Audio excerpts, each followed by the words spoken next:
Sometimes on this show we fall into the habit of condemning all leftists as godless buffoons who hate America and everything it stands for, and who are sort of preening themselves on being having this kind of elite status that they in no way deserve.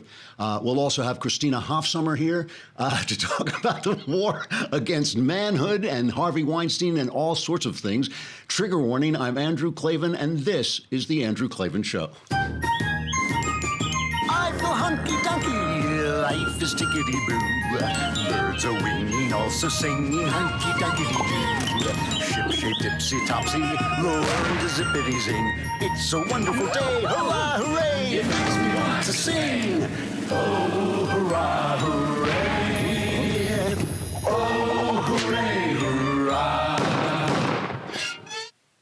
All right, it is Mailbag Eve. It is the day before the mailbag. You want to get your questions in if you're a subscriber, if you're paying your lousy $10 a month, or if you've paid $100 for a whole year, and you're sitting there sipping your leftist tears tumbler, which you get with a year's subscription, you can ask questions. And the way you do it is you go on, let me get this right, because I'm always afraid you press the podcast button, yep. And then you press the Andrew Klavan Show. Andrew Klavan Show. And then there's a little mailbag button. And then there is a mailbag button. You can ask anything you want, personal questions, religious questions. We really get some great questions. And yeah, so go deep, because the answers are guaranteed 100% correct and will change your life on occasion for the better. But you have to subscribe. So that's the mailbag coming up.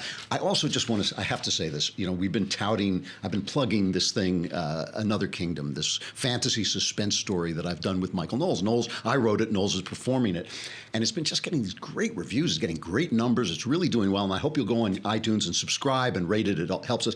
But it finally got it's getting ecstatic reviews, and it's finally got a not ecstatic review. The guy loved the story, but he hated Knowles.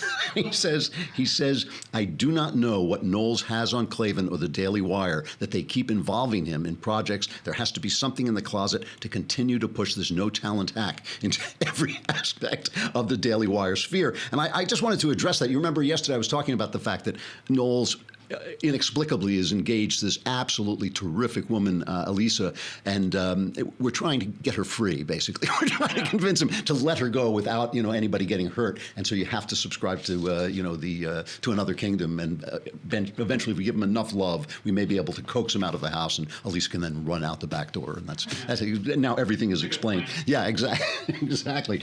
Now, if there is one thing that I know about, look at me. You just have to look at me. You can guess what I know about. It is shaving, because I do a lot of shaving every day. I have a lot of real estate that has to be shaved. And even before I came here to work at the Daily Wire, even before they became my sponsor, I was a member of the Dollar Shave Club, dollarshaveclub.com. And the reason is instead of going to the store and getting a disposable razor, which you just have to wait till it runs out, and the way you find that it runs out is blood is streaming down your leg.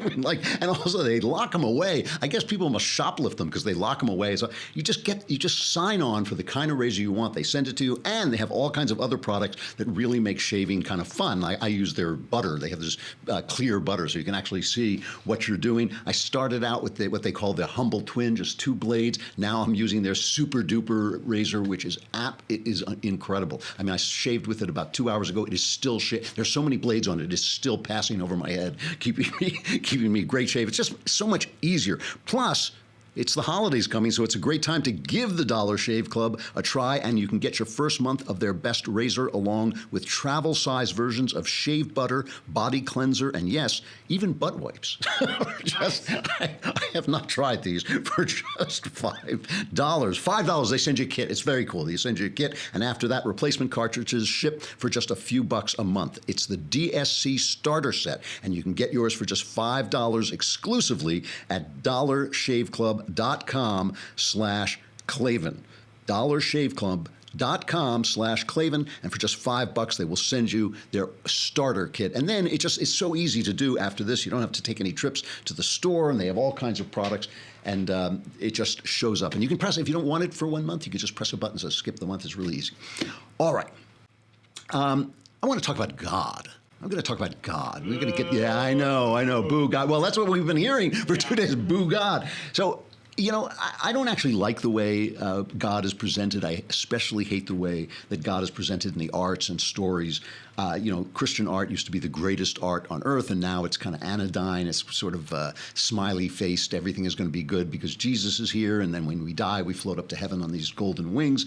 And you wonder why people don't believe this stuff, you know. And it really is interesting. And I'm not, you know, when I was going through the struggle to convert, I talk about this in The Great Good Thing, my memoir, about how I went from being an agnostic, really an atheist Jew, to being a believing Christian, and it was a struggle, you know. And as I was struggling, one of the things I was afraid of is that I'm a very hard-boiled novelist. The stuff I write, the stories I write, have a very hard edge to them, and I kept saying, please, Lord, whatever happens, don't turn me into a Christian novelist, because I didn't want to end up writing these stories like, you know, God is not dead and the war room and all these stories that make a gazillion dollars.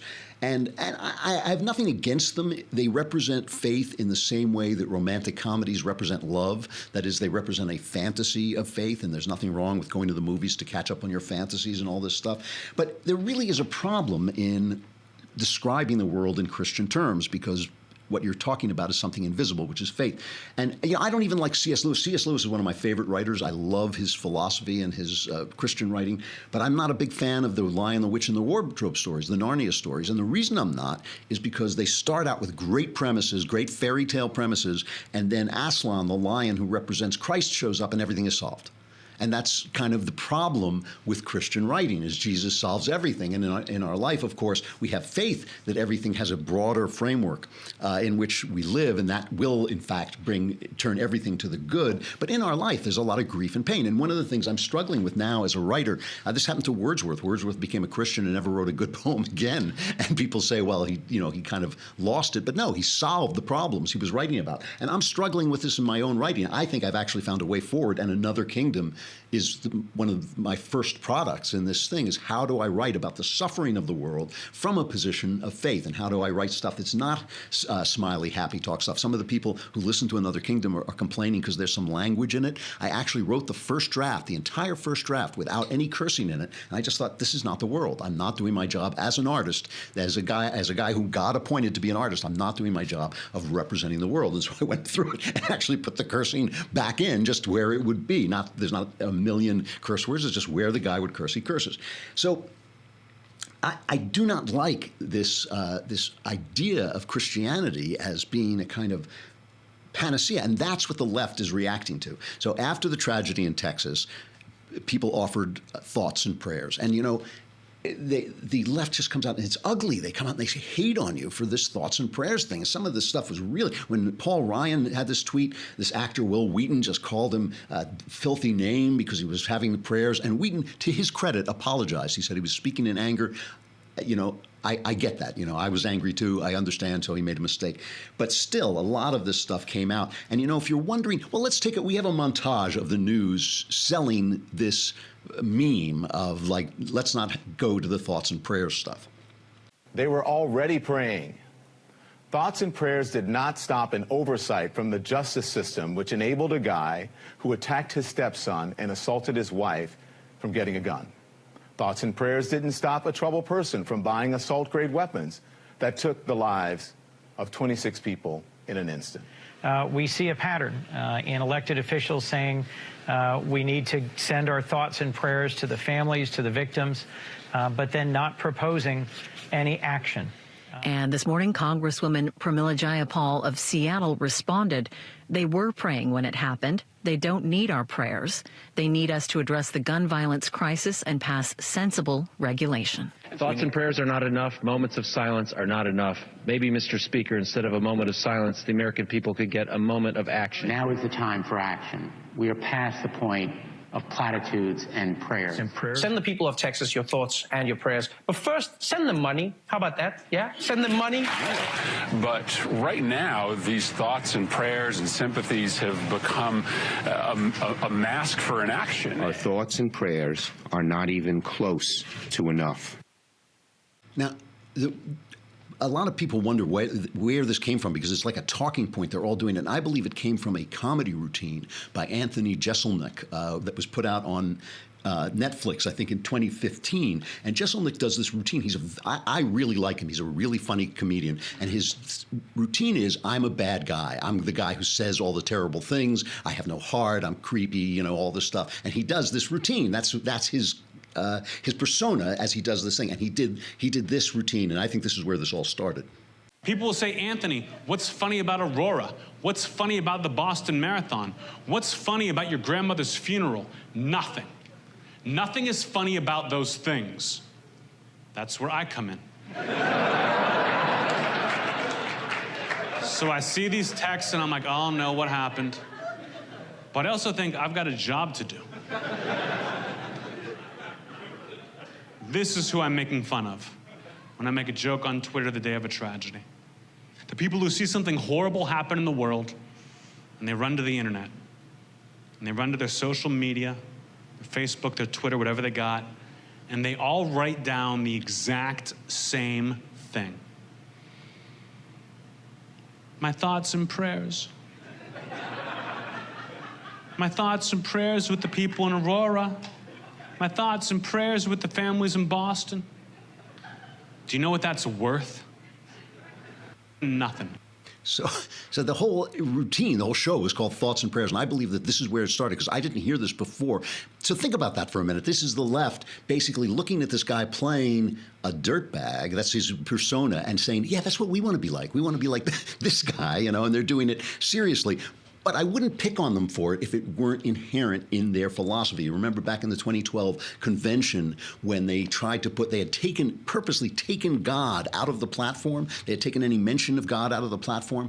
And the mayor of Los Angeles got up and he took a voice vote. Can we put God back in? And they started booing him because he said, well, the ayes have it. The third time he tried it, he said, the ayes have it. And it was clear he was wrong. The people in the crowd were right. You couldn't tell that the ayes had won the day, but the people they were yelling at him because he put God back in, basically against the will of the Democratic Party. They denied God thrice. It seems to me that has happened once before, but I can't remember. Yeah, it sounds familiar, but yeah. So this whole idea, well, it didn't save them. It didn't save them. And of course, Christians don't think that it's going to save you. Christians don't think that we can pray and get only good things in the world. We know that there's suffering in the world. Why do we know this? Because God has made us free. He has freed us for freedom. And we know that in a world of freedom, bad things must be allowed. See, this is the whole difference between Christianity, in which we understand that there's evil in the world and it's going to have its say at times, and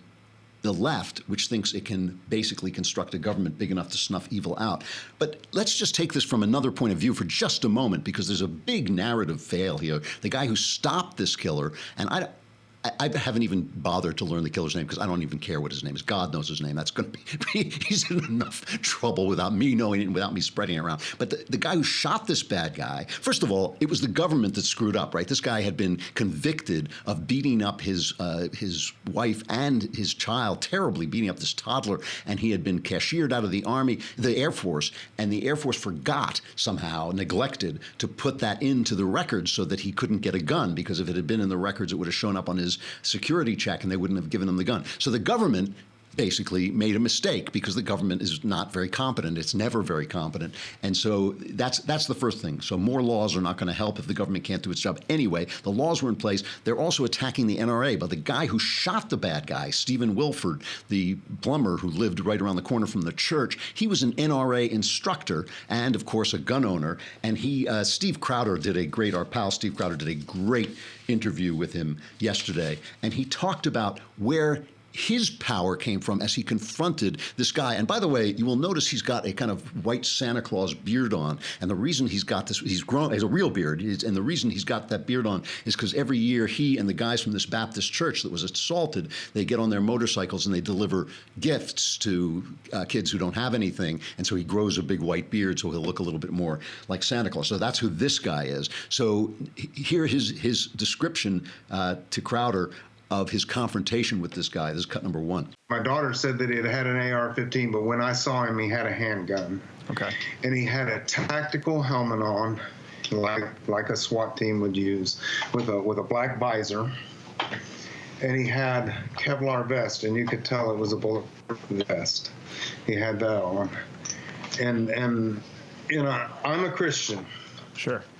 And I believe at that point, and maybe this sounds a little off, just some of your viewers that aren't Christians, I believe the Holy Spirit was on me, because I had the presence of mind to look at what was going on.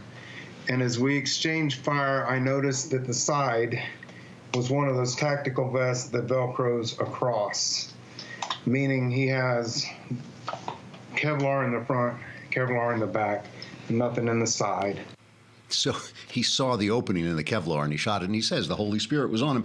That's what we're praying for. That's what people are praying for. They're praying that as we go through this incredible torment of life, this wild storm of life where the waves are rising, the dark is falling over us, we know what the world is like because Christ told us what the world was like. We're praying that the Holy Spirit is going to be with us and show us which direction we're going in. You know, Molly Hemingway said this best. She said, when we're talking about guns, since we know every time the narrative just collapses, right? The NRA guy is the hero. The God guy is the hero. The God is the hero. God who lifts this guy up and lets him do what he needed to do. All of these left-wing narratives fail, so we're obviously not actually seriously debating whether what they say is any good or not. What Molly Hemingway said was that we're really debating whether government can be big enough to suppress evil. And of course, the answer, as every Christian knows, is no, because evil, this is a world of evil. You know, so, you know, the choice is not between God and freedom. Like if you believe in God, you're not going to be free. The choice is between whether God is God or government is God. That's really the choice that we're trying to make here. So here at the Daily Wire, it's really interesting. We have so many different kinds of Christian worshipers. And of course, we have Ben, who is a Jewish worshiper. And we've got Knowles, who's a Catholic, and he's always giving Jeremy Boring, who is the God King of the Daily Wire, who has a different point of view. He's always giving him a hard time, and they drive each other crazy, and in a good way. And Jeremy is what's called an antinomian, which I think it means Jeremy believes in God, but he doesn't believe in gnomes. I think that's what, no, that's not. It's gnome. It's from a Greek word meaning law. He believes that Jesus has replaced the Old Testament law, and so that now we are only saved by faith in Christ alone. And then there are people involved with the Daily Wire, some of our funders, who believe the exact opposite, who believe that Jesus grafts us on to the branch of, to the tree of Judaism, so that we still have to obey the laws as they're outlined in the Old Testament. And so we have all kinds of different people. And I'm kind of like this little guy on the side because it took me 50 years of agnosticism to come to Christ, because I would start out from a totally different place without the language and the traditions and all this stuff. I don't care.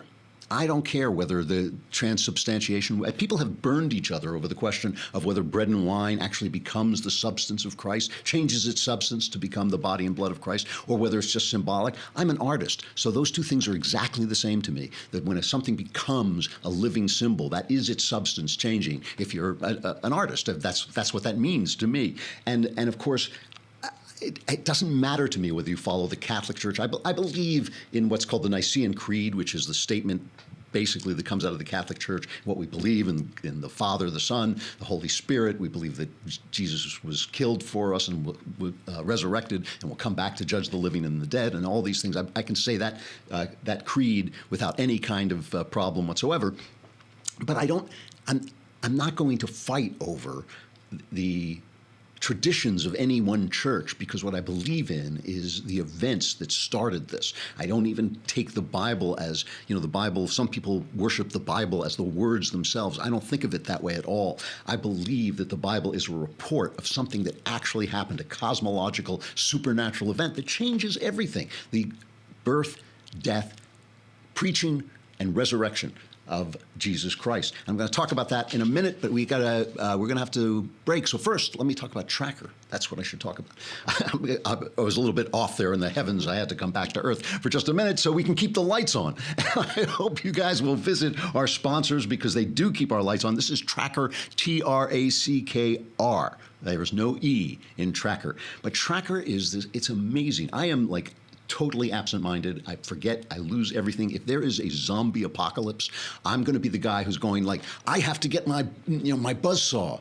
Oh, I forgot. Where did I put my, like, I'd be a zombie in 10 minutes. Like I would never be able to find this. But with Tracker, it's the size of a dime, maybe between a dime and a nickel. It's this little device. You put it on your stuff, and it will locate your stuff. So you get an app on your phone, and you press the app, and it will turn on the tracker so that it makes a noise. You say, where are my keys? Press the button, you find the keys. Where's my glasses? Press the button, you find your glasses. And if you lose your phone, you press the tracker, and the phone starts making a noise, so you can find your phone. It really is, for people like me, it is absolutely great. I've used it any number of times. I've used it an embarrassing number of times, both to find my phone and also to find my keys, which kept falling out of my pocket. They fall out of my pocket because I pull out my phone and the keys fall out and all that stuff. Yeah, so I'm just using it all the time.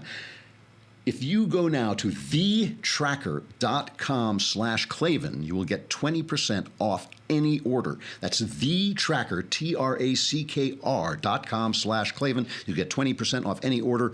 Thetracker.com/Klavan for 20% off. Thetracker.com/Klavan. And if you lose that money that you saved, you can find it with your tracker.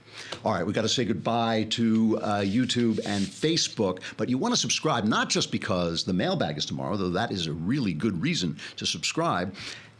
You also want to subscribe because the conversation is coming up. And this time the conversation is with Michael Knowles, and you can ask him, what does he have on us? He'll see if he'll confess to what he has on us that makes us give him all these great jobs, like the Michael Knowles Show and another. I mean, we just keep giving him jobs. It's got to be something. This is inexplicable. This is on Tuesday, November 14th at 5 p.m. Eastern, 2 p.m. Pacific. It's Michael Knowles answering all your questions. It streams live on the Daily Wire website, Facebook page, and YouTube channel, and it'll be free. Everyone can watch this, but only subscribers can ask the questions. So subscribe today to ask Michael questions and watch him stare into space as he tries to come up with some kind of answer. Join the conversation, just a lousy $10 a month or $100 for the whole year. Plus, you get Leftist Tears, which fills up. This fills up every time Knowles speaks.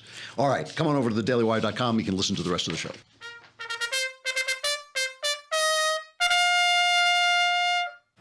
So, when I say these things about the Bible just being a report, I believe it's an inspired report. I believe it's the book that God means us to have. And I believe the churches can be these repositories of wisdom. That's why talking to Catholics, by the way, is always so interesting, because they have these thousands of years of collected wisdom. And I don't treat any of that stuff lightly.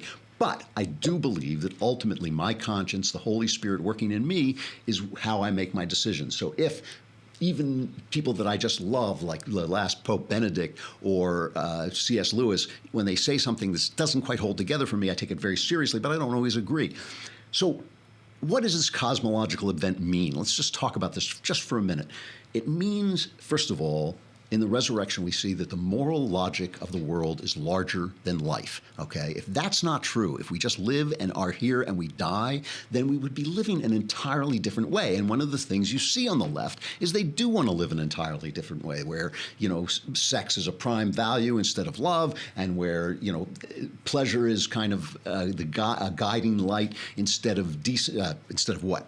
Moral goodness, where you don't have any kind of, you're not trying to discern the wisdom of God, you're just trying to find out what feels right, who we are, as Barack Obama said. That's not who we are. Who cares? And what I keep saying is, who cares what we are, who we are, what do we believe, what are we following? So that's one thing. We believe that the moral value, the moral logic of life is bigger than life, and there are things that happen in life that are evil that will be turned to good over time if we follow God.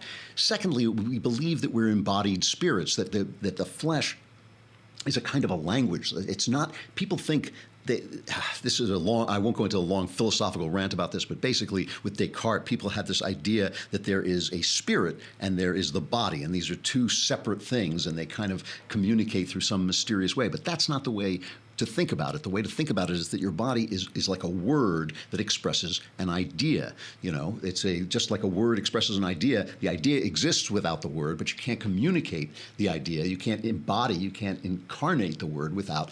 You can't incarnate the idea without the word. In the same way, you can't incarnate your spirit without flesh. And so your flesh is a language speaking to you. But like in all languages, it doesn't quite communicate the full truth. And that's what they mean when they talk about the fact that we are sinful, that we are corrupt, that we're not fully translating our souls, our spirits, into our flesh. And that's one of the reasons that so often these conversations come down to sex, and I hate that. But the reason they come down to sex is because sex is so close to the borderline between spirit and flesh. It's a way of expressing love. It's a way of creating new life, but it's also a way of just using people, that it can be used for just using people and hurting people, and it drives us to do things that we don't want to do. It's the way that most people know that there's this disparity in them, because that is where you do things that you don't want to do. You want things that you don't want to want. You have desires that take you over and and you wake up the next morning and you think, oh my God, what have I done?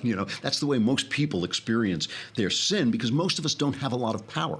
We don't have a lot of power. And it's in power, when you have power, when you're set free from the constraints of other people, that's when you start to experience how bad you are. You ever if you have a little brother or little sister, someone who's really smaller than you, you've mistreated them. You have mistreated them. That is a place where I don't think there is anybody who has a little brother or little sister who doesn't wake up every now and again at 3 o'clock in the morning and think, I shouldn't have done that when he was 3. I shouldn't have because when we have power, we do bad things. So this is the whole thing. Nowadays, you're starting to hear people bring socialism back. The millennials want socialism. It's a really wonderful thing on Campus Reform. Did this tape a video where they interviewed all these kids and they said, yeah, socialism, we like socialism. And then they asked them, what is socialism? So here's just that clip of what kids answering, what is this thing they want so much? This is cut 14. How would you define socialism? I mean, honestly, that definition gets thrown around a lot. I'm not exactly sure. How would you view what socialism is, though?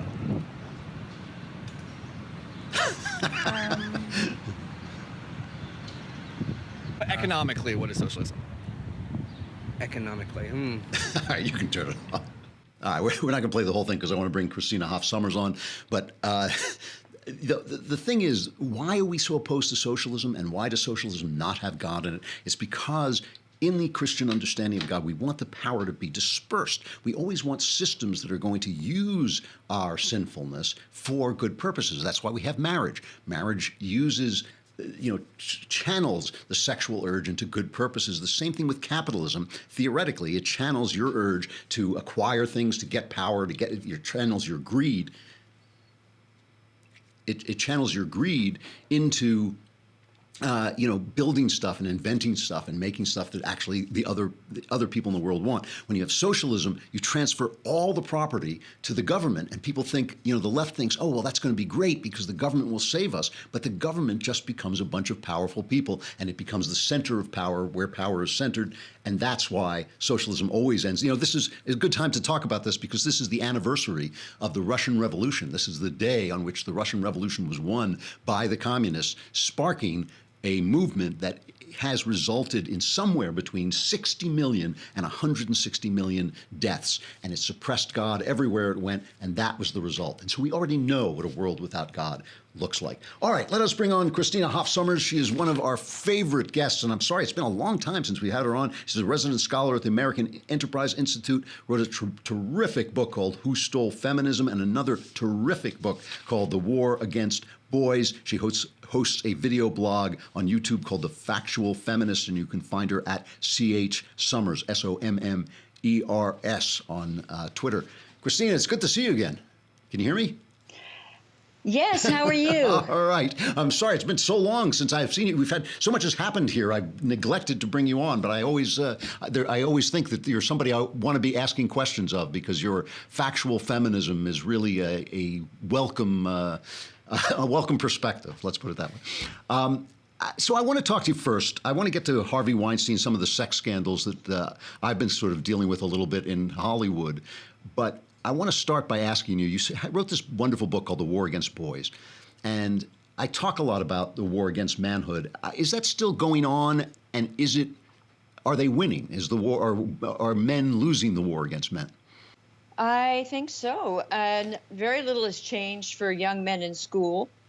They're still falling behind, and yet there seem to be no efforts to strengthen them. We had programs to strengthen girls when they were behind in math and science. There has been nothing for little boys in everything else, reading, writing, school engagement, college matriculation. But worse than that, there is now a kind of vigilante feminism loose on campus, where men are guilty because accused, and I see no change there. If anything, it's intensifying. So on the campus, you have more and more women and fewer men, and the women still think of themselves as victims put upon, I say the women, I don't mean the women, this is not the majority. It's a small but very vocal group, from the Women's Center, the intersectional feminists, and they have a very negative view of masculinity. Do you see, aside from the obvious, the obvious points of men getting fewer places in college, being tormented by these kangaroo courts over sexual harassment, what about in personal lives? Do you study this at all? Like, what is the effect of this kind of feminism on the average person's personal life? I think so many young men must be confused. A friend of mine has a son that just started Princeton this year as a freshman, and she thinks he's afraid of girls. That he's very active, very lively, very wonderful young man, but just so worried that if he says anything or is misinterpreted, maybe he'll outgrow that. He's a freshman, but I would be, if I had a son in college right now, I would be very worried. Now, again, the majority of girls aren't hysterics. They're not neurotic, but maybe as many as 10 or 20%. They take one too many of these gender studies courses, which tend to be male phobic and encourage this kind of what I call fainting couch feminism. I grew up and still believe in feminism that asserts equality with men. Fainting couch feminism wants protection from them and treats women as if they're fragile birds who can't cope. Now, stipulate, life is full of danger, and there are pathological criminals, and I would consider Harvey Weinstein to be one. But this is not the male norm. But what you will see, and this is happening in social media right now, it's happening on campus, they will take the worst case sort of male predator and hold him up as if he's an exemplar of the entire gender. Well, that's kind of what is happening out here right now. I mean, it is, it's funny. I was talking to someone I work with in the film business yesterday, and he was telling me that they're having daily meetings now as predators are caught, and people who have harassed women for years are caught and fired. For instance, if an agent gets fired, then all his clients are now free. So they're trying to find out who's going to go next so they can scoop up all his clients. I mean, that's it begins to sound a lot like McCarthyism. It's a kind of sexual McCarthyism. Yeah. Now, there were communists in the State Department. There were communists who were on the payroll of, the Communist Party in Moscow. But there were a majority of people who were accused were not dangerous people, yet they were harmed by the scare. And I think we're seeing it again. I think we will look back. I think a lot of innocent people are going to be ruined, all because of this twisted politics, gender politics, and this kind of moral panic. When feminists come out and they do this, and they do it certainly online a lot, and they blame, for instance, Harvey Weinstein on this new phrase, they always come up with, they're so good at coming up with these condemnatory phrases. They have this phrase, toxic masculinity. What do you think is the result of that? To people like me, I'm so old-fashioned. I actually ascribe to the laws of being a gentleman. I mean, you and I are kind of, you and I have a Venn diagram where we sort of meet. But I am an old-fashioned gentleman, and one of the things I miss why was there no boyfriend or husband here who just punched Harvey Weinstein's lights out? I mean, I don't understand where that I could have used a little bit more of that toxic masculinity to shut a guy like this down. But yes, in fact, that's what you will find, that men are as much or more horrified by Harvey Weinstein. I mean, they can't stand him and want to. Yet somehow that did not apply in Hollywood. And all the moralizers in Hollywood telling the rest of us how to live, and yet this was able to persist for years. And again, this is not low-level teasing or flirting or this was criminal predatory behavior. Yes. I mean, if these cases are true. And when you get in a case like Cosby or Weinstein, you have so many women coming forward. It's very, I do believe in due process and innocent until proven guilty, but that's true in a court of law. But in public opinion, we don't have to obey that in cases where there's such, tangible evidence from so many people. So there is such a thing as toxic masculinity or pathological masculinity, but it is not that there's also healthy masculinity. And a healthy masculinity is characterized by not exploiting and tormenting women, but having feelings of respect and protectiveness, and not tearing things apart, but building.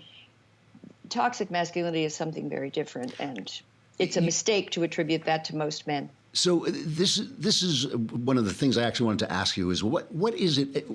It seems right now that people have societal guidelines on what to teach girls. They should be strong. They should be fearless. They should be this, but no guidelines on what to teach boys. Now you're a mom, right? I mean, what do you think mothers should teach their boys about being men?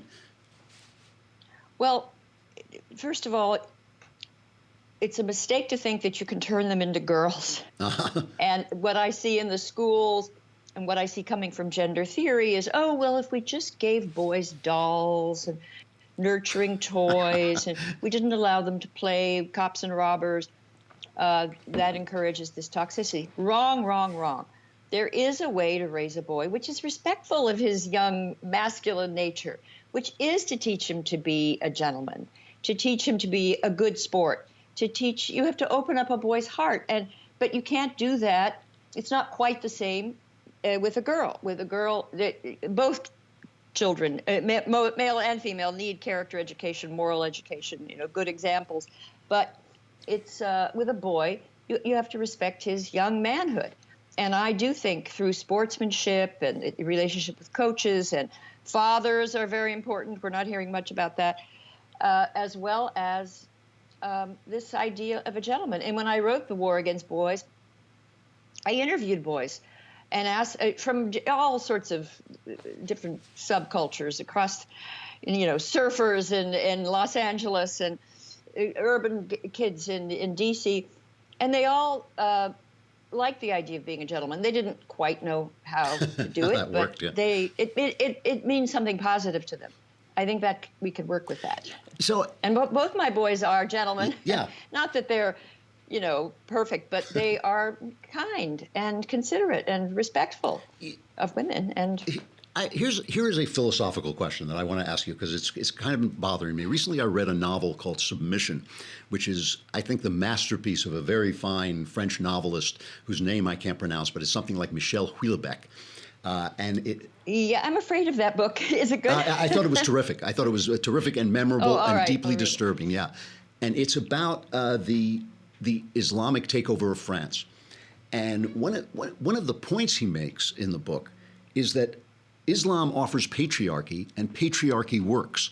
And it made me think back on the famous book from the 80s called The Closing of the American Mind, in which the author says, Alan Bloom. Alan Bloom says that patriarchy, essentially, he doesn't use that term, but he says the patriarchy is not fair, but it worked, and we may wish there was something to replace it, but there may not be. He doesn't say there isn't, but he says there may not be. And that kind of is what Submission puts forward, that when Islam comes in, the guys are kind of going, yeah, this works. This will work. And what we had before didn't work and was empty and it had no moral value. Do you think that there is something, if the patriarchy must go, is there something to replace it? Is there an idea that can replace it and still have normal, fruitful relationships between men and women?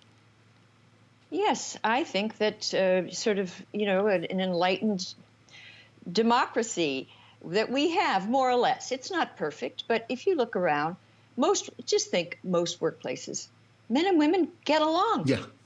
I mean, you don't believe don't buy into the moral panic that it's all just predatory behavior and this hidden state of siege. Women are living in it. It's not true. And I think that we have to be realistic. Hollywood obviously needs to do something, and they need an HR department for the whole industry. But overall, rather quickly, men and women were, found one another in the workplace, and now most workplaces are, co-ed, and in colleges and so forth, and it works. Mm-hmm. And I think too, do people? I listen to some of the feminists who I think are quite hysterical. I mean, do they want us to start wearing burqas or to have separate lives from men because they're so dangerous? And well, no, they say we just have to, put them in workshops or, again, change little boys from their nature. That's not going to happen. But we do have a time-honored method that works, which is, as I said, sort of raising considerate children and raise young men to be gentlemen. And of course, it helps if young women are, dare I say it, ladies. Yeah. And you know what? Where I visit colleges all the time, there are crazy kids protesting, but the kids that invite me, that I go out to dinner with, I still see well-behaved young people getting along and working together. I see that a lot too, and I do hear women saying, "Yes, I have been harassed by jerks, but so many men have also mentored me and brought me forward and have treated me with respect." That's the point. Yeah. That's the main point. We've all known troglodytes. We can name them, but right. In my lectures, when women start complaining about, "Oh, this man did that," I said, "Okay, I know there are bad characters out there. But how many men did the opposite? How many men supported you? How many men were, encouraging to you and helpful to you and friends to you?" And the vast majority of women, it would be most of the men they know. Yeah. So we've got to keep, common sense at the center of this discussion. But social media doesn't help. No, it doesn't. It's kind of like the matrix of stupidity. It's true. Christina Hoff Sommers, thank you very much for coming on. The Factual Feminist. Find her at CHSOMMERS on Twitter. Is there anywhere else people should look for you? The Factual Feminist on YouTube. On YouTube. That's a YouTube channel. Okay. Yeah, and CH Sommers. All right. Well, I hope it won't be so long before I see you again. It's always a pleasure talking to you. Lovely talking to you. Bye-bye. Bye. All right, that leads us naturally into sexual follies, right?